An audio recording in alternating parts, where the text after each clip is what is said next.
It's my pleasure to welcome, for the first lecture in Boisi Hall, Robert Blair Kaiser.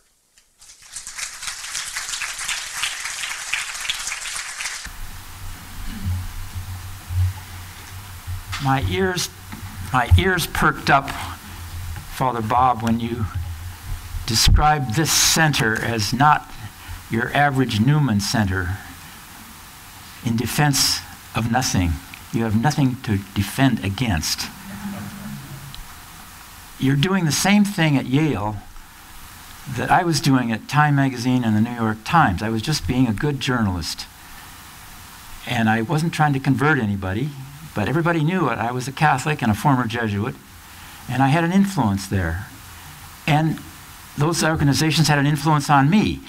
And I think that's what happens here at Yale, that you're not only incarnate in the life of Yale, but Yale is having an influence on you. It's making you more whole. Because we can't be incarnate in anything without back and forth. We learn from our world around us. And that world is a good world, as I will try to outline in my talk about the spirit of Vatican II. I'm really honored to be here and to meet Geoff and Rene Boisi. Heard so much about you and what you've been doing. I watched your beginnings with the Round Table. I've admired the work of Carrie Robinson, not only with the Round Table, but with the center here. And I'm terribly impressed with what you've done. If this is a model for other Catholic centers around the country, how lucky they are to have you guys blazing some trails, I think. It was at Vatican II that I found out that some of the best bishops, some of the best U.S. bishops at Vatican II had been Newman Club chaplains. And I asked myself why that was. And I don't know if this is a complete answer, but I think these bishops were more secular, less sectarian. They were more in the world, the real world. And that's what made them produce some of what I call the spirit of Vatican II, and I'll go into that. Anyway, I hope I haven't left anybody out. The hospitality here has been so great, and I'm so impressed with the staff and the kids and the thoughts that were expressed at our prayer service by the 4 students. Terribly impressed. I can't remember the name of the young lady who said she might go to medical school, but you can be all you want to be. I know that. In 1962, Time magazine sent me to Rome to cover Vatican II. That gave me a 50-yard line seat at one of the great contests of history. For me, the council was a kind of ecclesiastical Super Bowl, and I covered it like the battle it was, between the forces of change and the forces of no change. The council, as you know, was closed to the press, so I had to find other ways of getting inside. I adopted some of the council fathers and their theologians, and they adopted me. One day, early in the first session of the council, I arranged to meet the English Jesuit T.D. Roberts, the retired Archbishop of Bombay, and I ended up bringing him home to dinner. He stayed for 2 years. He was the Archbishop who came to dinner. He said Mass in English. This is before we decided we were going to have Mass in the vernacular. He said Mass in English every evening on our dining room table with me and my now deceased wife Susan and our 2-year-old Polly sitting on his lap, on her lap. In effect, he became my own council father in residence. When he came home from the council every day, he brought home the day's documents, all stamped sub secreto, in Latin, of course, and handed them over to me. And he brought me something else, an ever-increasing crowd of bishops from around the world who came to see him and to enjoy some Time Inc. hospitality, lots of food and drink, at sit-down dinners at our table for 8. One Sunday night, when 3 uninvited guests showed up, we improvised and set up a buffet supper instead. Hey, we thought, why not a buffet supper every Sunday night, and the more the merrier? Soon, my wife and I were hosting buffet suppers every Sunday night for 60 or more bishops and separated brethren and Jewish observers and many a council theologian. After dinner, and after Archbishop Paul Hallinan of Atlanta had finished playing our piano and leading the group in Irish songs, my theologians and my bishops would often put their heads together and draft some speeches for the coming week. Even some of the separated brethren at those parties, I'm thinking of Albert Outler, representing the Methodists at the council from Southern Methodist University, and Robert McAfee Brown, representing the Presbyterians, and George Lindbeck, representing the Lutherans, George Lindbeck of the Yale Divinity School, who were asked for and gave their input week after week to the bishops who were at my parties. And the bishops listened to them and made emendations in their interventions and helped to produce documents that were more amenable to the separated brethren that belonged. Of course, the bishop said, of course, why didn't we say it that way? If it hadn't been for you, we would have said it the wrong way. So these 3 men, particularly Outler, Brown, and Lindbeck, are a little noticed American contribution to the council. T.D. Roberts also brought home a good many stories.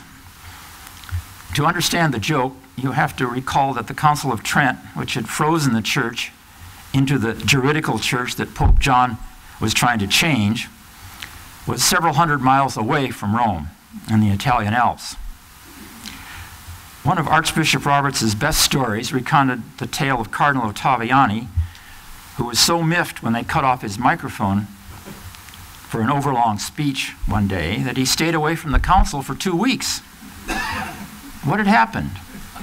Well, Archbishop Roberts came home with this story, picked up at the Bar Jonah.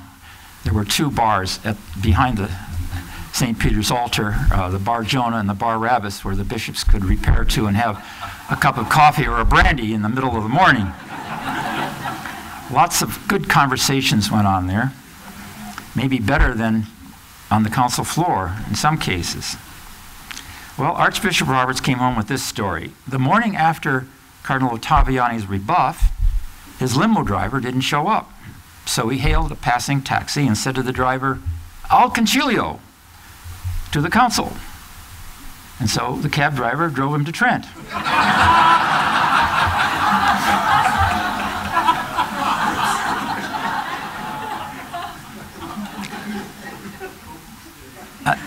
Another fun story. One of the regulars at my Sunday nights was Francis Xavier Rynne Murphy, who was writing pieces in the New Yorker to great effect. And I didn't begrudge him the fact that he was getting most of his stuff at my Sunday nights, because we were co-conspirators together in the effort to get into the secular press, not the Catholic press, what was really happening at Vatican II. And so the Catholic, he became a good friend, and we shared a lot together. But someone had, Catholic Herald in England had put together a limerick contest after the first session of the council, and the winning limerick went something like this. There was a New Yorker named Rynne whose reports, when in doubt, he kept thin. But Bob Kaiser of Time thought conjecture no crime, and every doubt Rynne left out, he put in.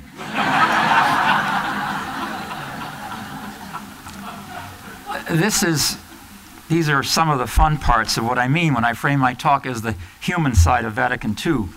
For me, there was no other side to report on other than the human side.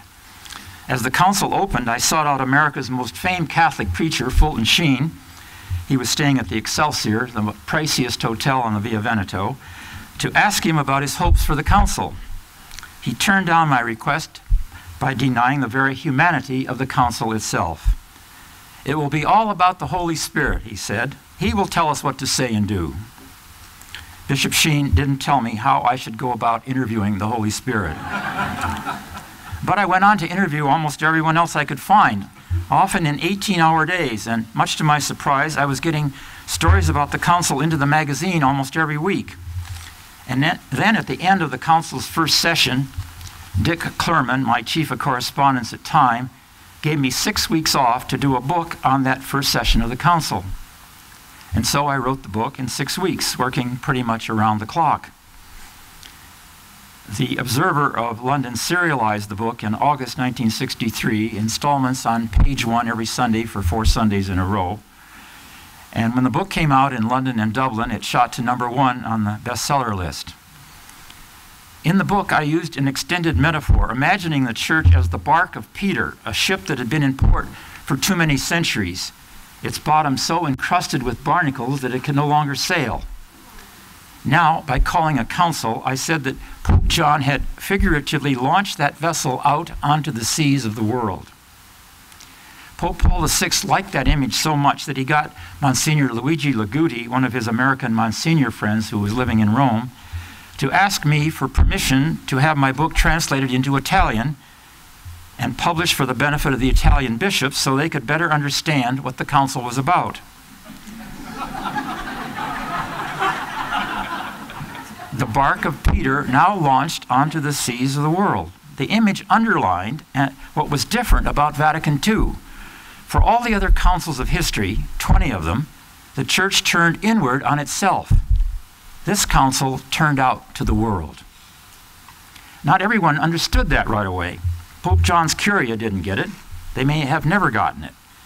The most curious among you might want to read Yves Congar's Journal of the Council, a daily diary of his exhaustive and exhausting work behind the scenes as a council peritus brought to Rome by John the 23rd, battling with Cardinal Ottaviani and his chief aide, the Dutch Jesuit Sebastian Tromp. I think Congar was probably one of the 2 or 3 most important theologians at the council, and I urge you to get it. I have it on my iPhone as an ebook. It's about 1,000 pages. I've been reading it on my trip. Oh, I just got back from a 3-week trip to India, lecturing in 9 Indian cities in 18 different groups. And I kept reading Congar's account, and it was spicier than anything I had written in Time magazine. To get ready for the council, Ottaviani and Trump were crafting a compendium of the faith, doing everything they could to model Vatican II in the style of the precise propositions and definitions and anathemas that were forged at the Council of Trent and enlarged upon through the decades that followed by the ordinary teaching magisterium of the Church. These propositions, like the gold bars at Fort Knox, were cool, carefully dimensioned, unchanging. Indeed, the prefect of the Holy Office during the Council, Cardinal Alfredo Ottaviani, had a coat of arms inscribed with the words Semper Idem, always the same. This is all wrong, Congar wrote. This is papalist nonsense. It is making the council into a textbook manual that will not help bring about the aggiornamento Pope John the 23rd is calling for, a recreation of what the faith was in its primitive beginnings. To rediscover the beauty of that faith, we have to take a deeper look at sacred scripture and study the fathers of the church. And only then will a council speak to the world in language it can understand. I like an image that your chaplain, Father Bob, used in a recent homily. If you break your arm, you can heal it by putting it in a cast. But you can't leave the cast on for too long or your arm will wither. After Trent, the hierarchs left the cast on our broken church for 400 years. it comes as little surprise that atrophy set in. Reading Congar's accounts now, I realize my reports in Time and my book on the first session reflected only dimly what a fierce battle was going on. For a month, the Observer advertised my series in a poster that appeared in all the London tube stations. It screamed out the headline, "The Plot to Thwart Pope John." Read Congar and you will see that headline was an understatement. You know that the battle about the meaning of Vatican II is still going on, with Pope Ratzinger himself insisting the Council didn't change the Church very much, and his one-time colleague Hans Küng saying it didn't change the Church nearly enough. To me, and I suspect to many of you who style yourselves as Vatican II Catholics, both views minimize the Council. I do agree with Hans Küng. He was a friend of mine. We used to drink rusty nails together till 2 in the morning toward the end of my Sunday evening parties. Vatican II does have some unfinished business. The Council Fathers started a discussion on collegiality, which, taken to its logical end, could have led to a more democratic church. Pope Paul VI, fearing that move would destroy his sovereignty, which is not a biblical word, it's a power word, derailed that discussion. Someday, the hierarchs will decide that the Pope's sovereignty gets in the way of his humble service to humankind, and they will correct that. In the meantime, many of us are letting our gloom over the unfinished business cast a shadow on all the good things that happened at Vatican II. Vatican II changed the way we thought about God, about ourselves, about our spouses, our Protestant cousins, about Buddhists, Hindus, Muslims, and Jews, even the way we thought about the Russians. During the first session of the Council, when a handful of bishops kept pushing for a conciliar condemnation of communism, John XXIII kept insisting that that kind of talk would blow up the world. Pope John and his council's restraint made some moves that helped end the Cold War. Before the Council, we thought we were miserable sinners when we were being nothing but human. After the Council, we had a new view of ourselves. We learned to put a greater importance on finding and following Jesus as the way, as opposed to what we said in the Creed. It didn't matter so much what we said. What mattered was what we did, helping to feed the hungry, clothe the naked, and find shelter for the homeless.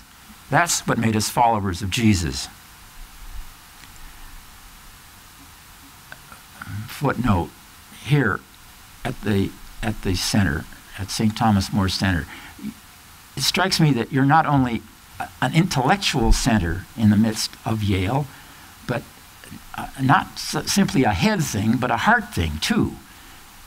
You're real Catholics. You believe in the sacramentality of everything, and your Wednesday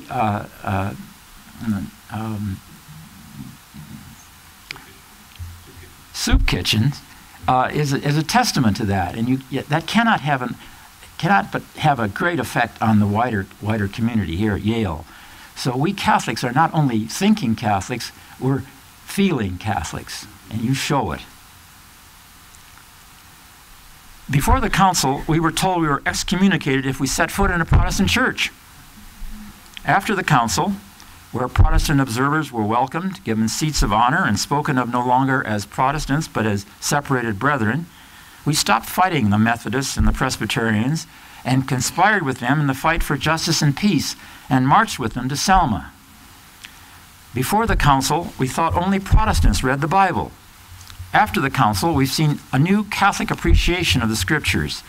They've been given a more prominent place at Mass, and in many parishes we have groups gathering every week for Bible study. Have I forgot to mention that now we have Mass in English and French and Spanish and Swahili and Urdu and Japanese and 150 dialects from Northeast India rather than in Latin, the language of the elite? Before the Council, we took pride in knowing that we were the only people on earth who could expect salvation, according to the centuries-long mantra, no salvation outside the Church. After the Council, we began to see there was something good and true in all religions. And we didn't think we had all the answers.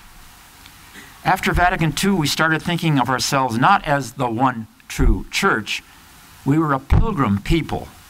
It was a phrase that summed up an image of a band of humble travelers on a journey who, though we are subject to rain and snow and high wind and hurricane, to thirst and starvation and pestilence and disease and attack by leopards and locusts, keep on plodding ahead with a hope and a prayer that we will somehow reach our destination. The image was calculated to counter an old self-concept that hadn't stood up to scrutiny, of a triumphal church that had all the answers, lording it over humankind. Before the council, we identified salvation as getting to heaven, being good so we could go somewhere else.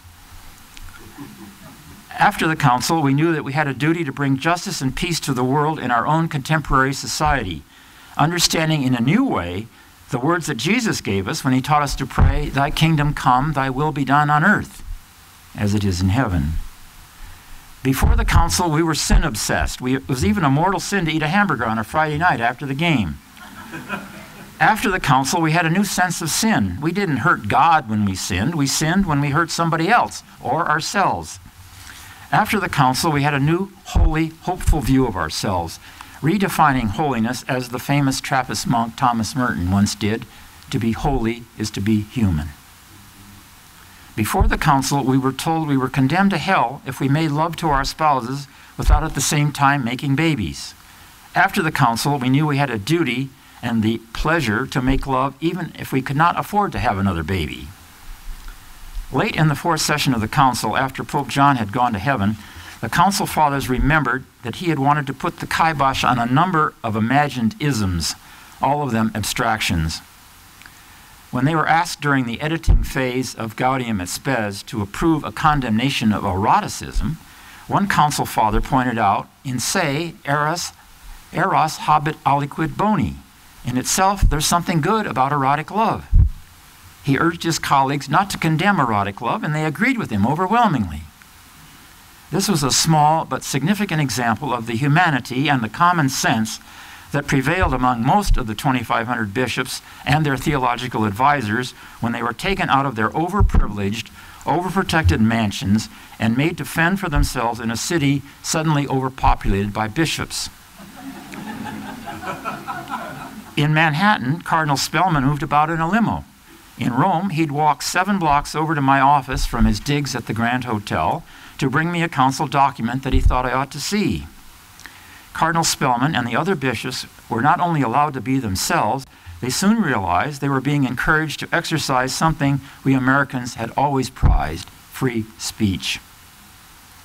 For 4 shining years, we had free speech in the church. After the council, things began to change. Up to now, the bishops have been part of the ecclesia, going back to that first session.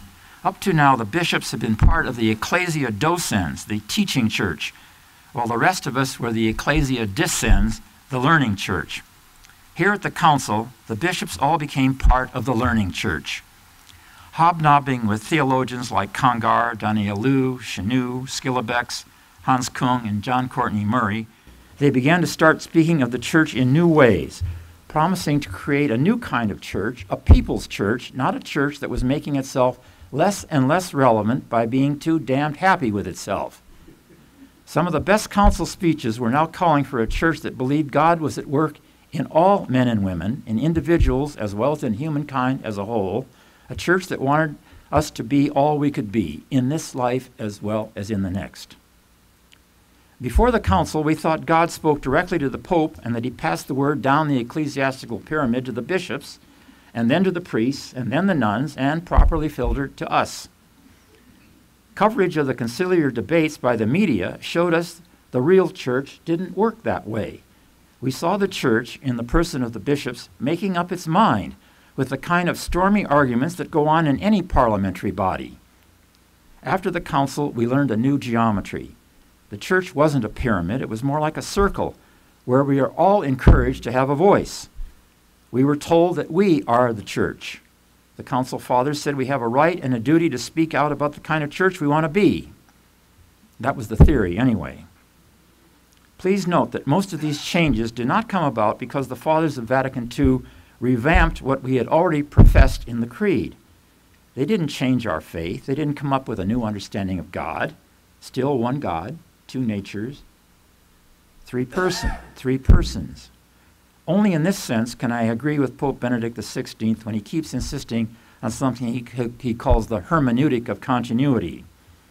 I have to agree with him when he says the Council didn't come up with any new dogmas, and thank God for that. The last thing thinking Catholics want are dogmas of any kind. Dogma and dogmatic are words that do not much resonate with. When I think of dogma, I think of the hundreds of anathemas, 325 of them, laid down by the Council of Trent. Believe these dogmatic propositions or be damned. When Jesus addressed the multitude on that hillside overlooking the lake, he did not enlighten their minds by reading them the 10 Commandments. He enkindled their hearts by telling them what would make them happy. I know most English translations of the Beatitudes use the word blessed, but I prefer the less pious, more human, even more literal Latin translation, happy. Jesus wanted to make people happy. The Council Fathers did not follow the example of Trent. They followed the example of Jesus.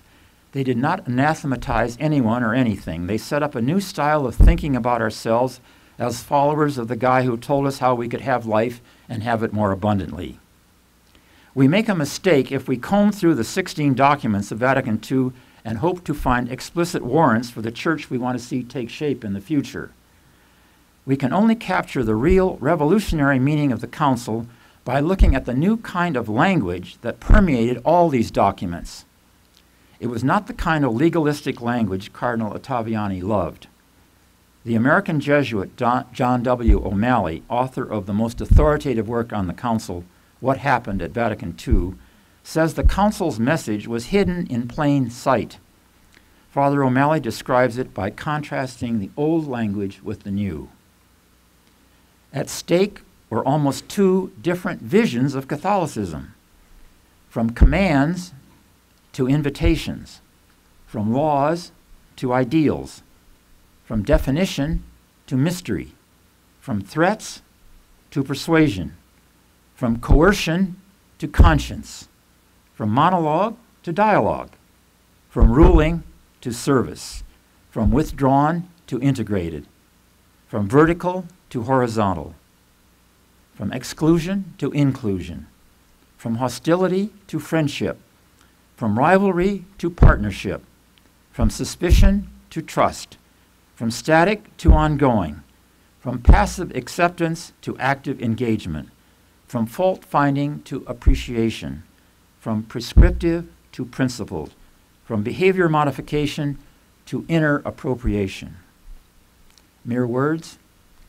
I do not think so. They underline my thesis that the Council set a new style of thinking. It helped us all be more real, more human, and more loving. The Council helped us realize that the world was a good place. It was good because God made it, and He made it because He loved us, and He loved the world too, and He wanted us to help make it better. In effect, the Council gave us our agenda for the future, pointing us toward a goal that we will never fully reach, being all we can be. In this sense, Vatican II will never be over. The great Asian theologian Aloysius Pyrrhus makes a neat distinction between reform and renewal. Reforms are undertaken and controlled and codified at the center of the church. Meanwhile, out on the church's periphery, the people of God continue to see how they can continue making things better, as in fact the human race has been trying to do through all of human history. The hierarchs, who are generally interested in keeping everything under control, may not like all the uncertainty entailed in this kind of experimentation. But in a healthy thinking church, healthy thinking, feeling church, I do not believe there is any way to stop the process of renewal. It is going on today in the church's periphery, whether the Vatican likes it or not. The renewal goes on in movements like the emerging church, something less sectarian, more pan-Christian, as National Catholic Reporter's editor Tom Roberts describes it in his book, The Emerging Church. And it goes on in the small faith Eucharistic communities all over the world that do their own masses, often without a priest present, believing that where 2 or 3 are gathered together in Jesus' name, he is there in the midst of them. Aloysius Pyrrhus says the core of any religion is the liberative experience, the salvation experience around which the religion evolved. In fact, the vitality of any given religion depends on its capacity to put each successive generation in touch with that core experience of liberation. This means that a religion would die no sooner than it is born if it fails to evolve some means of perpetuating that experience. Or, as the author of John's Gospel tells us in verse 8, chapter 3, the Spirit blows where she wills. This is for us the real meaning of Vatican II.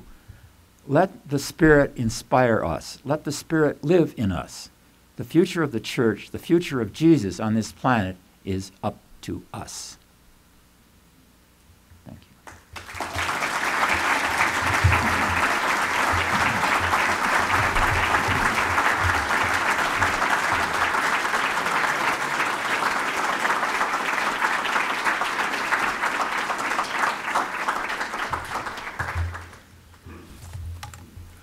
Thank you very much, Robert Kaiser, for your delightful paper, which I read with great interest.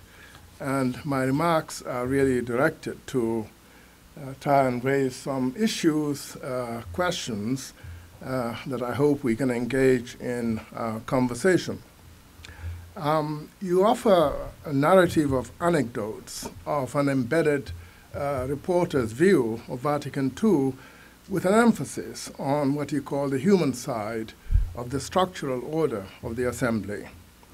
Much of the account is also about your own personal role in the activities surrounding the council, and in that regard, you offer a provocative thesis, which you state as follows.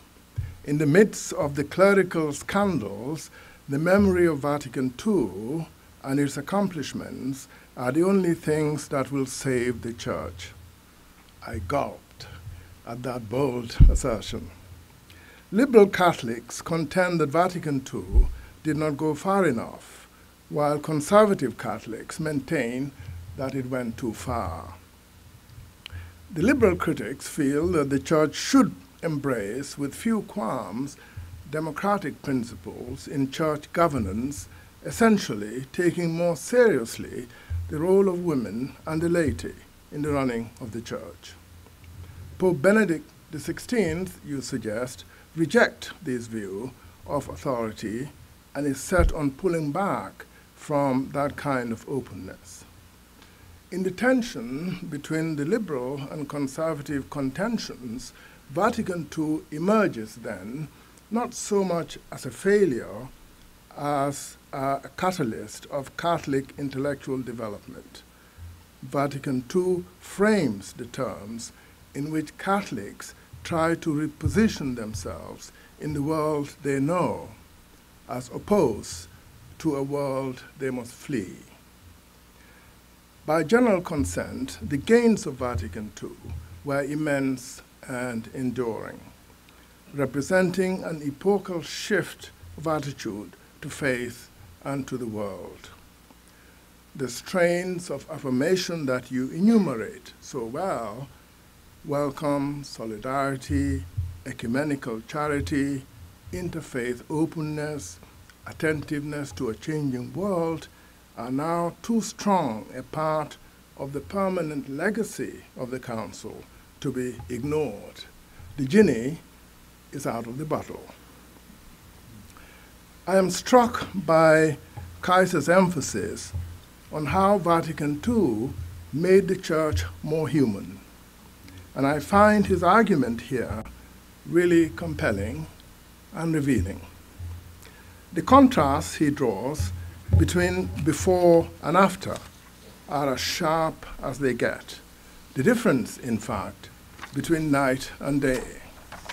In his language, between a priest-ridden church overseeing a retarded and culturally underprivileged faithful, and an emancipated, joyful church filled with affirming, humble, and justice-loving followers of Jesus. the church as a venerable anachronism was subsumed in the church as an agent of change. The triumphant church gave way to the servant church as tradition and conformity yielded to innovation and initiative. Whereas the church had been marooned as a world-denying pious enclave, now it was invested in the cause of the poor and the oppressed here and now. The pilgrim life came to define the church in place of the stultifying church as a musty citadel. Kaiser insists, the church is not set apart for the work of God. The church is empowered in the work of God, becoming the church in the process of being human amidst the joys, the tribulations, the triumphs, and the disasters of life. The obligations of faith must now be discharged through the duties of our common humanity. And according to this reading, Vatican II was an ecclesiastical Copernican revolution, in which the church ceased to be the center of the world, so that the world could become the center of the church. Sin was no longer an offense against God. It was wrong done to our neighbors and fellow human beings. Although it produced a whiplash effect among old diehards, including many ensconced in the bosom of the Curia, this massive change amounted to a seismic shift. And Kaiser is eloquent in raising a paean to it. Kaiser gives us an image of the church not as a structure, but as a series of engagements concerned with the human side of life, with faith itself as a humanization process directed to advances in human rights and democratic freedom. Several questions arose in my mind at this point, and I wonder how adequate some of the images are to describe the church. Kaiser describes how he wrote an article comparing the church to a boat that had been in port for far too long, for many centuries, so weighed down with crustacean residue that it could not sail, which was its sole purpose in the first place. Vatican II, he continues, had figuratively at long last launched that vessel into the open seas. It is a thought-provoking metaphor, but I had a caveat. If the metaphor works at all, then the boat must be fitted with a compass, and the crew and passengers must stay within bounds. Structure here is the difference between steering a course and drifting. If it is not the church, another structure must do that job. And in that case, I do not know how we should assess and evaluate the alternative structure. Vatican II, I agree, seems eloquent enough vindication of the necessity of structure that is the church. After all, it was the church that launched Vatican II. I like to develop this idea with the help of a second metaphor Kaiser introduces, the geometric design of the new post-Vatican II reality as a circle rather than as a pyramid. It's a very arresting idea, and it seems to me to grow logically out of the nature of the church, such as, for example, James Joyce describes in Dublinus. There is, again, a caveat. The story of Pope John XXIII broadcasting on Telstar 1 as the first satellite transatlantic TV transmission, Kaiser observes, demonstrated a new way of thinking about the world and our relation to it. Mass media would usher in unhindered communication as the basis of understanding an encounter. And that line of development must diverge, Kaiser suggests, from the trajectory of a lumbering, moribund religious institution wrapped in secrecy. But here is the problem. The modern world, as the object and subject of the Church's life, is far from being itself innocent, as Pope Pius XII noted in his sobering and somber reflections on the tragic history of his time. As another writer, Arthur Koestler, predicted in the decade just before Vatican II, the geometrical design of the evolution of communication and understanding will reach the point of near saturation, bringing about instant global interconnectedness, but without that making for moral cohesiveness and a unified awareness among people. People would possess the power and the means of accessing information and knowledge without the capacity for moral consistency and ethical action. It echoes a line in Francis Bacon, who, contemplating the immense powers that human beings were going to acquire as a result of the new science and technology in the 16th century, reminded his contemporaries that nature should be embraced not as a courtesan for pleasure, but as a spouse for fruit. People, therefore, would need to acquire the moral capacity to cope with the immense freedoms and powers they enjoy. Koestler predicted that the future advent of virtual communication would not remove intercultural impediments.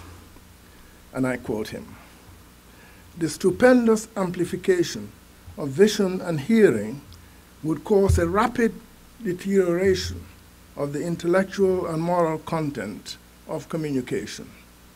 You can now actually go on the internet without any regard whatsoever to cultural or moral criteria and do there anything you want to do."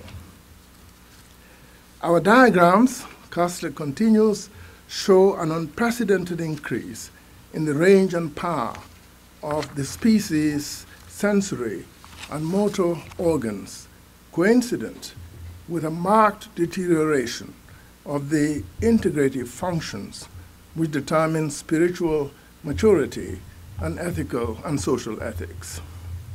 The implication is that the challenge of the modern age is to persuade humankind to do more than to acquiesce in its own demotion. Sort of echoes a little bit the thought of the great French Jesuit, de Lubac. Without a coherent ethical framework, the threat to human prospering and to the fabric of the common good, as the Catholic bishops have defined that, would accelerate, spreading conflict and intolerance. Koestler described how, in another instance, the results of applied religion have created a vacuum at the heart of Europe, requiring a new emotional charge to fill the space of spiritual conviction. Pope Benedict actually has, in the last several years, been trying to prescribe exactly for this condition. The new imperatives of human destiny took down the altars to give people the illusion of a newfound sense of exhilaration, but occupying a lower order than men and women without being able to offer any guidance for conscience. The shift from destiny from above to destiny from below shut us to our own machinations and fabrications. In reading Kaiser's stimulating and often entertaining account of Vatican II, I am struck by an issue that seems to rumble through his anecdotes concerning the deliberations of the bishops. And that is how questions of authority and hierarchy hinged on questions of updating the Church's outlook on the world.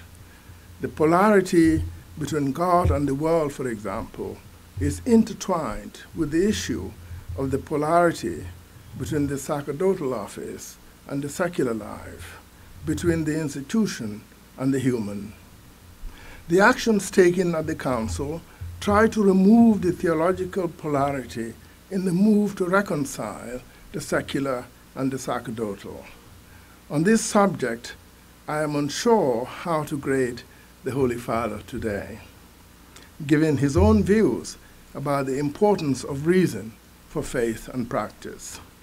That actually was the real subject of his famous Regensburg address before it got away from him. At any rate, it reminds us of the Pope's inaugural statement, if you remember, in April 2005, at the time of his election. He spoke about how he viewed his pontificate as being one of reconciliation among Christians and with others. Building bridges, I think was the metaphor that came to mind, would distinguish his career, he indicated. Maybe it's too early to give a verdict on that, but it does show, I think, that the hierarchy today seems to be less invested in itself than it was before Vatican II. It is significant that it was a senior Muslim official who came to the Pope's defense to say, after the Pope's visit to the Holy Land a few years ago, that Regensburg is over. In contrast, many Catholics are less willing to bury the hatchet on that. The world church at long last, the world that the church has at long last embraced with such invigorating openness at Vatican II, was also a world in a state of profound conflict about truth and justice. The achievement of Vatican II cannot be gainsaid, no, not if we heed what Kaiser and John O'Malley, in their different ways, have told us. Today, critics at one end of the spectrum merely lament the fact that the reforms of the Council have not been applied more widely and more thoroughly, while at the other end, opponents have regretted that the Council went too far, too fast. But all are agreed that the Church is not the same by reason of it. It would be fair to ask what is the most appropriate and fitting way to describe the reality and the consequence of what took place. I have two questions as a follow-up.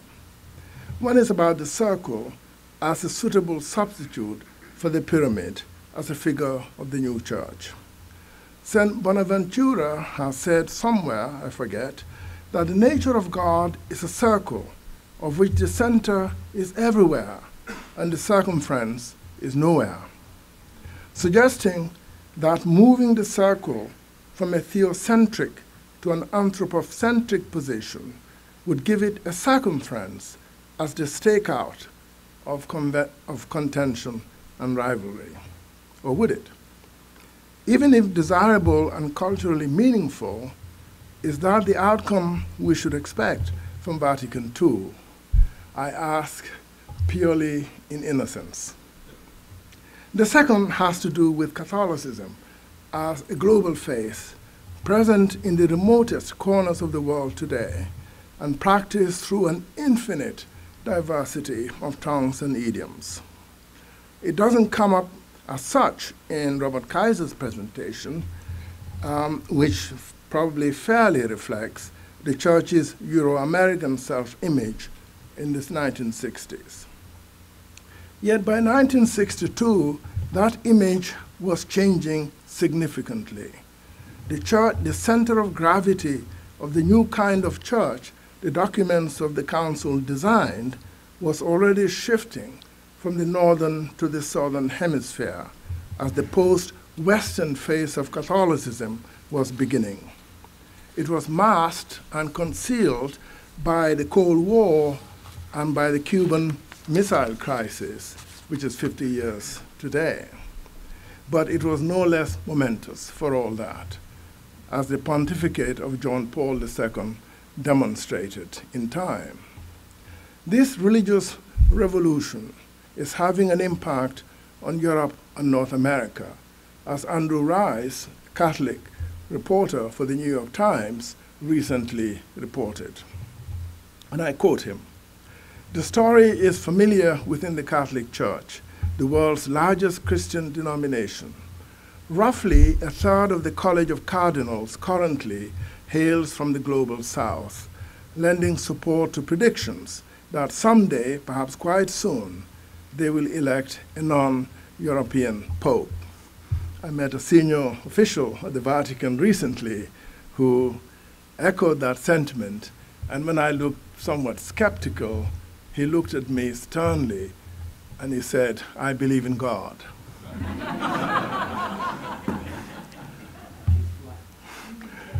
He was an Italian prelate, actually. If that were to occur, Andrew Rice continues, it would also echo what is happening in Catholic parishes throughout the developed world. In the United States, where a shrinking number of young men are willing to accept the sacrifices required for ordination, 1 in 6 of all diocesan priests and 1 in 3 seminarians are now foreign-born. The world's largest Catholic seminary is in Nigeria. When I went to my childhood home in South Carolina for the holidays last year, a visiting Nigerian priest celebrated Christmas Mass at my own family's parish. My question is this: where would we include these post-Western Catholics in the circle, to quote from the paper, of the world's thinking Catholics, even if they do not forswear the hierarchical church? Mostly poor, mostly powerless, and mostly marginal. Where do they belong on what Kaiser describes as the human side of the church? I ask this not so innocently.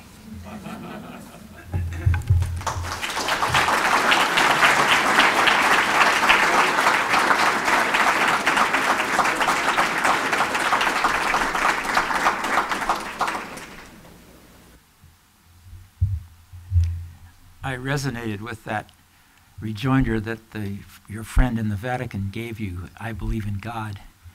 He could have added, "and she's black."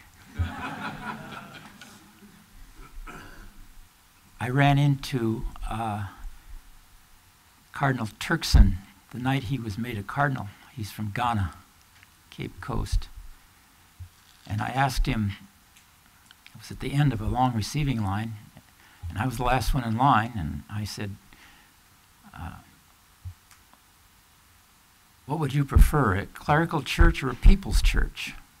Well, that provoked him, and we had a half-hour discussion about that. He kind of said, "Well, both," but we had a really good two-way conversation. It wasn't he speaking down to me or I speaking down to him. We were on an equal level, and I was impressed by his high intelligence. He spoke better English than I did.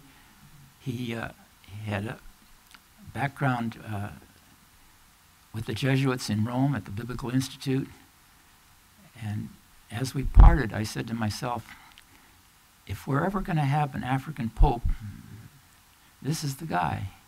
The last African pope we had was somewhere in the 400s. His name was Gelasius I.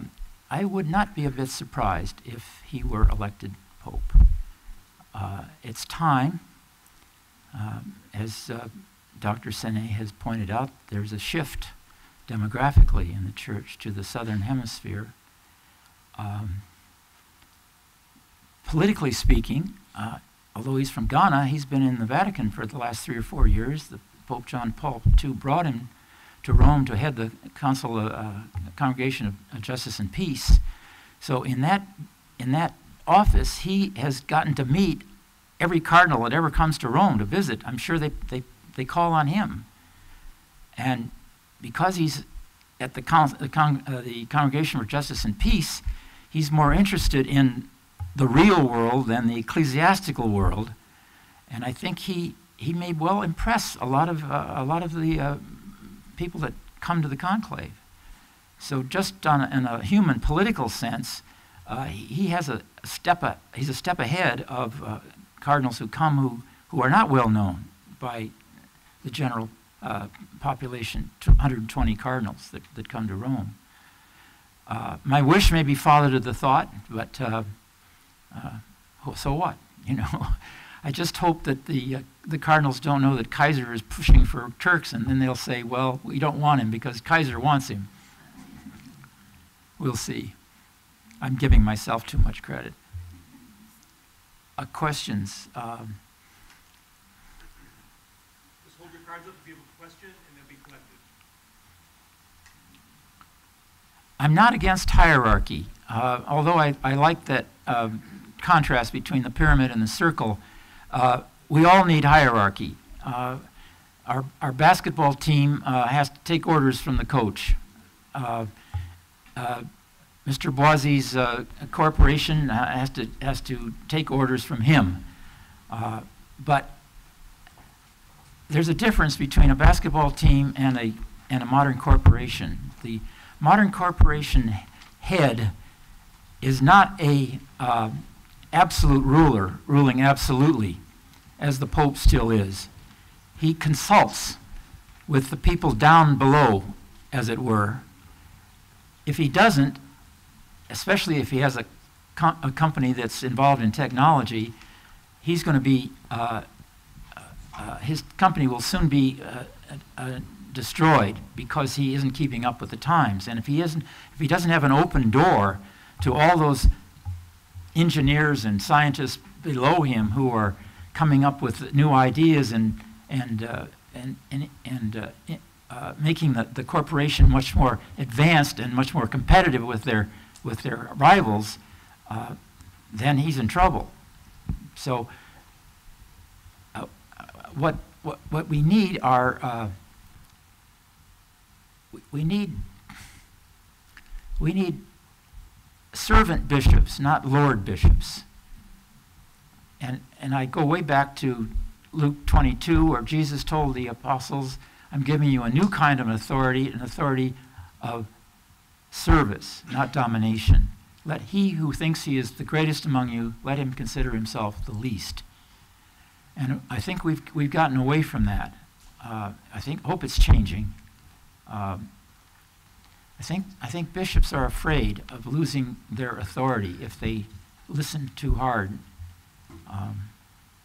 In fact, John the 23rd got more authority the more he gave it away. He used to joke with his secretary, Loris Capovilla. He'd say, looks like rain today. And his secretary would say, are you certain of that, Your Holiness? And he'd say, well, I'm not infallible, you know. He was a remarkable pope, the best pope we ever had, for my money, because he was so human and so down to earth and so non-sectarian. One story that Capovilla told me about the Pope was shortly before Vatican II, he had a visit from Roger Schutz, the prior of Taizé, a Calvinist monastery near Paris. And they had a great conversation. And toward the end, John the 23rd said, why can't we get together? And Schutz said, well, we have different ideas. And the Pope said, ideas. What are ideas among friends?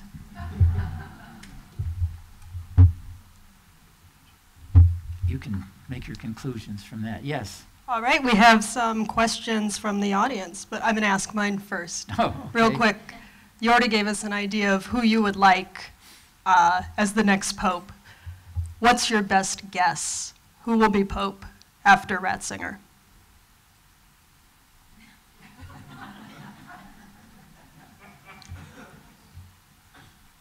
Not hopes, guess.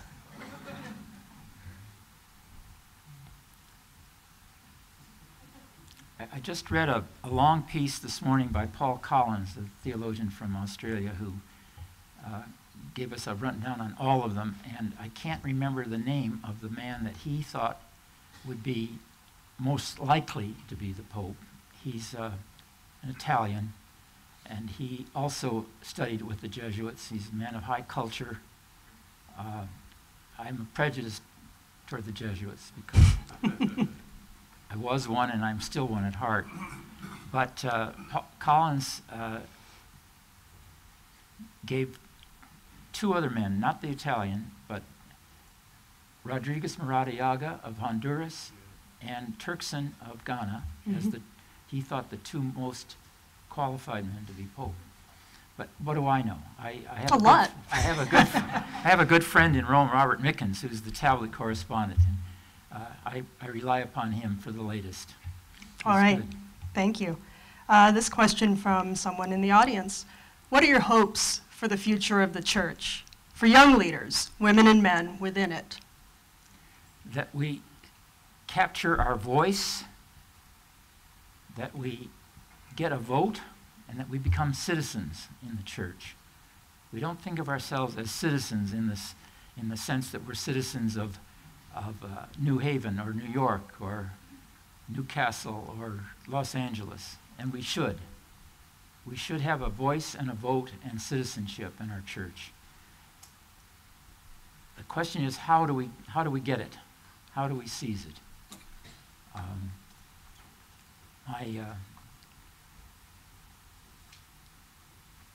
I have a kind of a utopian idea that I and a group who've been thinking outside the box have figured out that what we need is one courageous bishop who is 2 years out from retirement to invite his people of his diocese to elect his successor. And then he would take that man to the Holy Father and say, here's the people's choice. Daring the Pope to say, no, he cannot be the people's choice because I didn't appoint him. My fantasy is that a bishop who is the people's choice would be more of a servant bishop than a Lord bishop. He would have a much more vital diocese. He would encompass and enliven and impassion a whole new bunch of people. I think young people are leaving the church because they don't have a voice in it. If they had more of a voice, more of a say in the future of the church, I'm not talking about doctrine, I'm talking about governance, they'd be more with it. Thank you.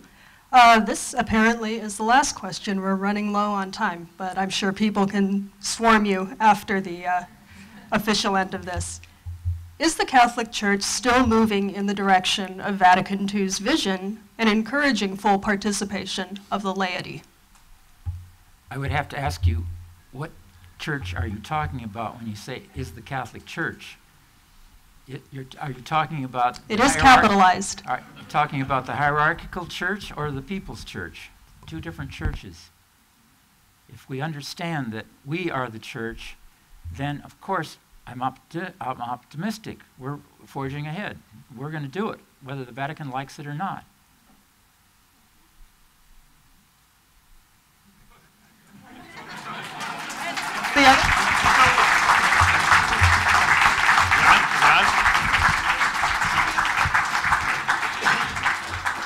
Let the conversation continue to both our respondent and speaker. There is a wonderful reception prepared for you in both the lecture hall and the courtyard, and the dining hall and the courtyard. And I remind you, in the corner of the courtyard, there's a gratitude board, and we invite your reflection on what aspect of St. Thomas More's ministry has meant to you. And please write that reflection and post it on the board before you leave this evening. You're invited to the dining hall, and the mayor will read a proclamation. There'll be a few toasts, and the Whiffenpoofs will be here at 8.